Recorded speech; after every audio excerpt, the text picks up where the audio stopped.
और ये जो हमने एक समिति तैयार की है, समिति मिलकर पूरे महाराष्ट्र में ये शहीदी समागम को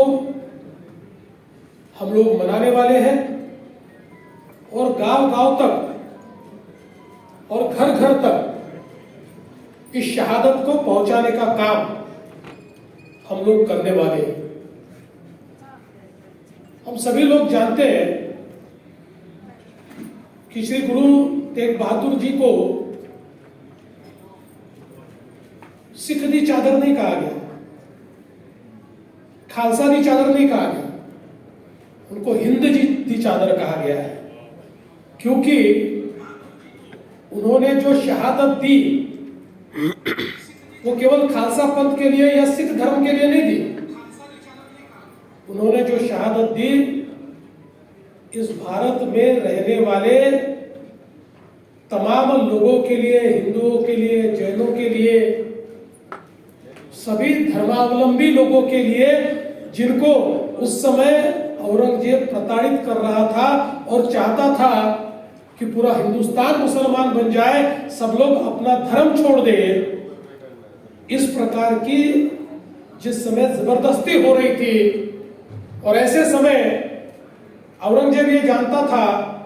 कि कश्मीरी पंडित अगर अपना धर्म छोड़ देंगे तो फिर कश्मीर से लेकर दिल्ली तक हर प्रांत में, बंगाल से लेकर तो पश्चिम तक हर प्रांत में मैं जो यहाँ का धर्म है, यहाँ की संस्कृति है, यहाँ की आराधना और पूजा की पद्धति है, इस सब को बदल दूंगा। लेकिन उसी को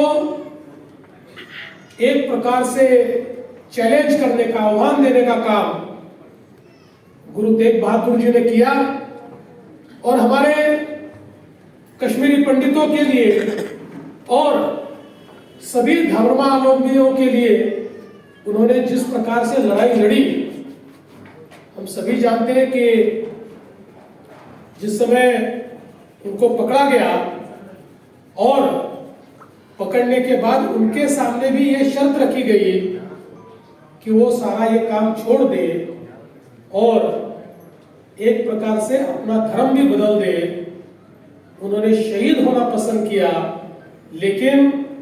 इस देश की मिट्टी, इस देश की संस्कृति और इस देश के धर्म को छोड़ने से उन्होंने इनकार कर दिया। उन्होंने शहादत स्वीकारी और हमने देखा कि जिस बर्बरता के साथ उनके सिर को अलग कर दिया गया और एक प्रकार से एक संदेश देने का प्रयास हुआ कि जो भी इस प्रकार से किसी भी धर्म को बचाने का प्रयास करेगा उसका हश्र हम ये करेंगे। लेकिन उनकी शहादत ने एक ऐसा ज्वार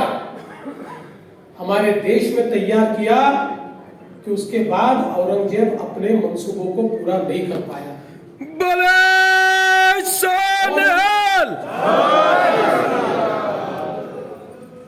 इसीलिए मैं ऐसा मानता हूं कि ये कोई